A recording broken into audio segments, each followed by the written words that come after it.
Ndugu, usipite na kuomba ukapate kuwa wa kusikiza, kwa maana ujumbe huu ni wako. Na katika kusikiza ujumbe huu, naamini ya kwamba utabarikiwa na maisha yako hayatasalia jinsi yalivyo kwa sasa.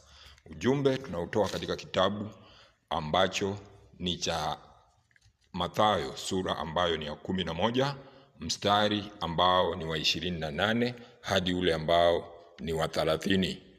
Neno la Bwana linasema hivi: Njoni kwangu ninyi nyote msumbukao na wenye kulemewa na mizigo, nami nitawapumzisha. Jitieni nira yangu, mjifunze kwangu, kwa kuwa mimi ni mpole na mnyenyekevu wa moyo, nanyi mtapata raha nafsini mwenu, kwa maana nira yangu ni laini na mzigo wangu ni mwepesi. Tuombe. Baba, katika jina la Yesu, asante kwa neno hili ambalo umenipatia siku ya leo. Baba, niendapo kulipeana kwa watu wako na kuomba likapate kuwa la baraka kwa watu wako, likawainue kutoka utukufu hadi utukufu, nami kanitumie nikapate kuwa chombo, na ni katika jina la mwanao Yesu Kristo naomba nikiamini. Amen. Wapendwa, huu ni ujumbe ambao tunapewa na Yesu Kristo mwenyewe ambaye ni mwana wa Mungu. Yesu Kristo anaongea akisema ya kwamba njooni kwangu ninyi nyote msumbukao na wenye kulemewa na mizigo. Yesu anaitana kwa wale ambao wanasumbuka na kulemewa na mizigo. Katika maisha kuna changamoto nyingi ambazo tunakumbana nazo, kuna mizigo mingi ambayo tumebebana nayo. Kuna mizigo ambayo ni ya magonjwa, kuna mizigo ambayo ni ya mawazo, kuna mizigo ambayo ni tofauti ambayo tumebebana nayo katika maisha yetu. Yesu Kristo leo anaitana akisema ya kwamba njooni kwangu ninyi nyote munao kuwa wa kulemewa na mizigo, nami nitawapumzisha. Ana maana ya kwamba tunapokuwa wa kulemewa na mizigo, tunapokimbilia kwake, tunakuwa katika hali ambayo ni ya kupata pumziko. Tunapokimbilia kwa Yesu, tunakuwa katika hali ambayo ni ya kupata afueni kulingana na jinsi ambavyo mizigo imekuwa ya kutupeleka. Kuna mizigo ambayo pia ni ya madeni ambayo yanasumbua watu wengi katika maisha. Kuna mizigo ambayo ni ya umaskini ambayo yanasumbua watu wengi katika maisha. Mizigo ni mingi, utayataja hadi ya uwe na orodha ndefu ambayo haiwezi kuwa ya kukamilika. Kwa hivyo hiyo mizigo yote Yesu anaitana ili tukapate kuwa wakwenda kwake. Maana tutakapokuwa wakwenda kwake, anasema ya kwamba tutapata pumziko. Lakini kuna changamoto ambayo iko katika hali hii. Huu ni ujumbe ambao watumishi wengi wanakuwa katika hali ya kuupuuza. Hawawi wa kuweza kutangaza ujumbe huu kwa waumini wao. Maana ujumbe huu utaibua maswali ya kwamba je, kweli kuna pumziko kwake Mungu? Kwa maana unakuta ya kwamba kuna shida katika makanisa ya siku ya leo. Kuna shida ambayo ni ya tamaa katika makanisa ya siku ya leo. Unakuta ya kwamba wale ambao ni viongozi katika makanisa yale wanakuwa katika hali ya kukamua na kuhakikisha ya kwamba wale ambao ni kondoo za Mungu wanabaki kama hawana kitu, wanabaki kama wanahangaika.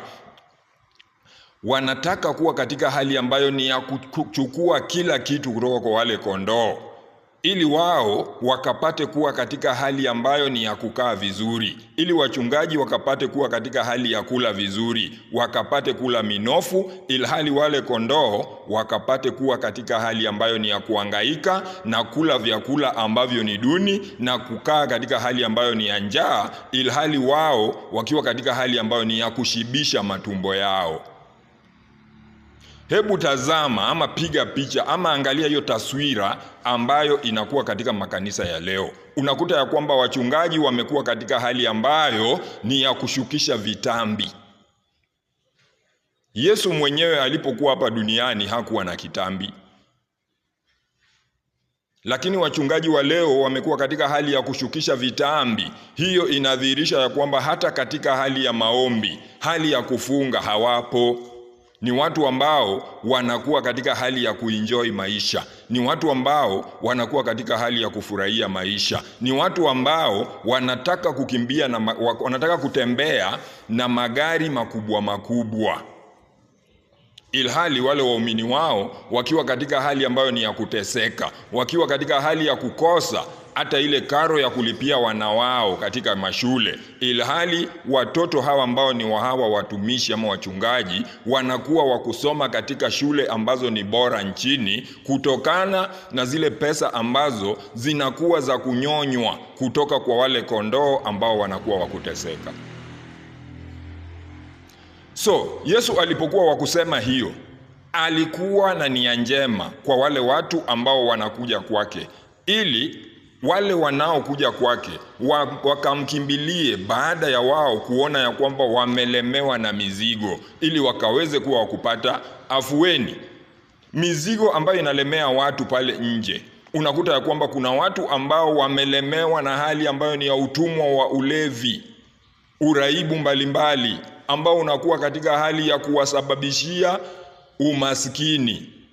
So wanapokuwa wakimkimbilia Yesu, Yesu anakuwa wakuwapumzisha kwa kuwaondoa katika hali hile ya uraibu, na zile hela ama zile pesa ambazo walikuwa wakitumia katika uraibu huo zitakuwa za kuonekana na kusaidia katika jamii zao. Lakini leo hii unakuta ya kwamba mtu anapomkimbilia Yesu na kuja kanisani, badala ya zile hela ambazo alikuwa anatumia katika njia zisizostahili zimsaidie katika maisha yake, unakuta ya kwamba bado zinakuwa za kuchukuliwa kutoka kwake, ili wale ambao ni wachungaji wakapate kuwa wakukaa vizuri na wakapate kuwa katika hali ambayo ni ya kuenjoy maisha, ilhali wale ambao ni kondoo wao wanakuwa katika hali ya kuzidi kuumia. Ndugu mpendwa, sijui kama wewe ukiwa mchungaji, Yesu kama anaweza rudi leo, atakuwa wakukuona vipi? Atakuona kama ulipeana pumziko kwa kondoo zake, ama atakuona kama ulikuwa katika hali ya kunyanyasa kondoo zake? Ukumbuke ya kwamba Yesu anaongea tena katika kitabu ambacho ni cha Ufunuo wa Yohana, katika sura ile ambayo ni ya 22 mstari ambao ni wa 12, akisema ya kwamba tazama, naja upesi na ujira wangu upamoja nami, kumlipa kila mtu kama kazi yake ilivyo. Wewe kazi yako iko vipi? Unatarajia malipo gani kutoka kwa Yesu? Iwapo utamwona Yesu leo akiwa wakushuka, utakuwa wakusherekea na kufurahia, ama utakuwa wakuhangaika na kutafuta jinsi ya kutoroka?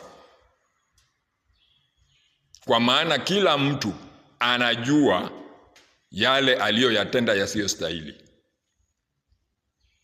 So, anamalizia pale chini akisema ya kwamba katika mstari ambao ni wa 29 anasema kwamba jitieni nira yangu, mjifunze kwangu, kwa kuwa mimi ni mpole na mnyenyekevu wa moyo, nanyi mtapata raha nafsini mwenu. Kuna nira mbili katika maisha ya mwanadamu anayeishi chini ya jua, ama mwanadamu anayeishi katika nchi ya walio hai. Kuna nira mbili. Nira moja ni nira ambayo ni ya Yesu Kristo, na nira nyingine ni nira ambayo ni ya yule muovu Shetani.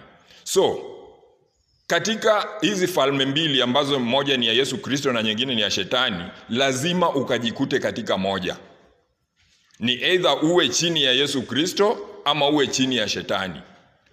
So, anasema ya kwamba nira yake ni laini, kumaanisha ya kwamba ile ambayo ni ya Shetani si laini, inaumiza, kwa sababu hauna amani ukiwa ndani ya ile nira ambayo ni ya Shetani. Lakini utakapokuwa wa kujifunza kwake Yesu, utakuwa na amani, kwa sababu tunajua nira ni nini. Nira ni ule mti ambao unafungiwa ng'ombe wakati ng'ombe wanakuwa katika hali ya kulima.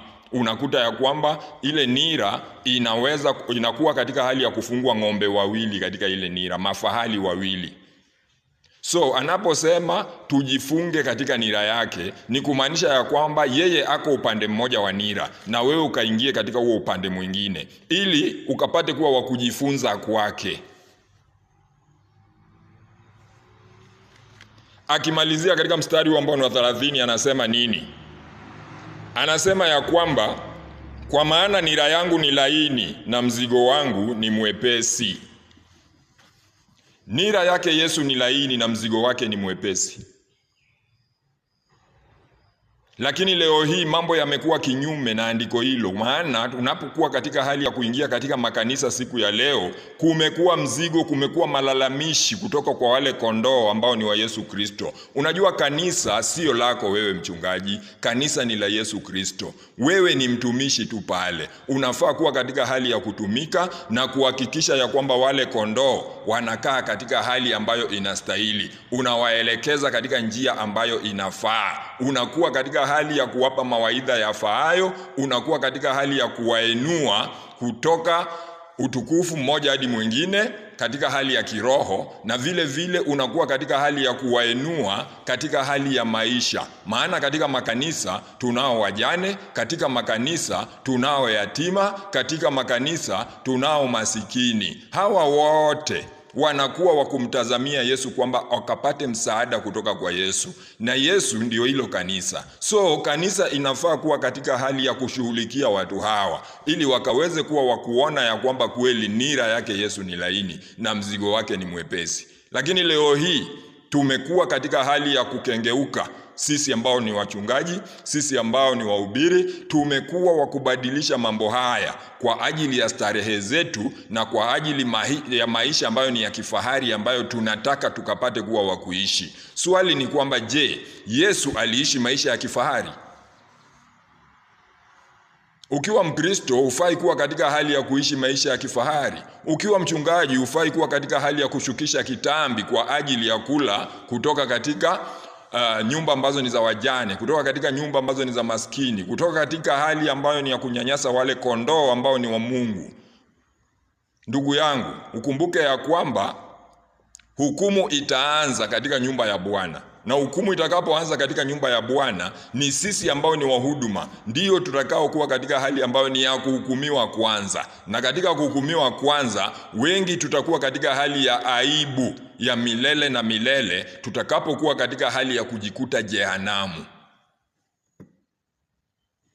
Lakini ukweli ni kwamba ni vyema tukapate kuwa wa kuweza kugeuka na kuenenda kulingana na jinsi ambavyo kusudi la Mungu na neno lake linavyotuelekeza. Tusibadilishe neno la Mungu tukaliweke katika makusudi yetu sisi wanadamu, bali tukaliweke lile neno kulingana na makusudi ya Mungu na neno hilo kwa watu wake. So, naamini ya kwamba ujumbe huu umeupokea. Ombi langu kwako ni moja: ukapate kuwa katika hali ambayo ni ya kulike, ukapate katika hali ambayo ni ya kufollow, na ukapate kuwa katika hali ambayo ni ya kushare na watu sita. Na naamini ya kwamba utabarikiwa na ujumbe huu utazidi kuwa wa kufikia watu wengi zaidi. Bwana akawabariki na akapate kuwa wa kuwatenda mema, akutane na hoja za mioyo yenu. Amen.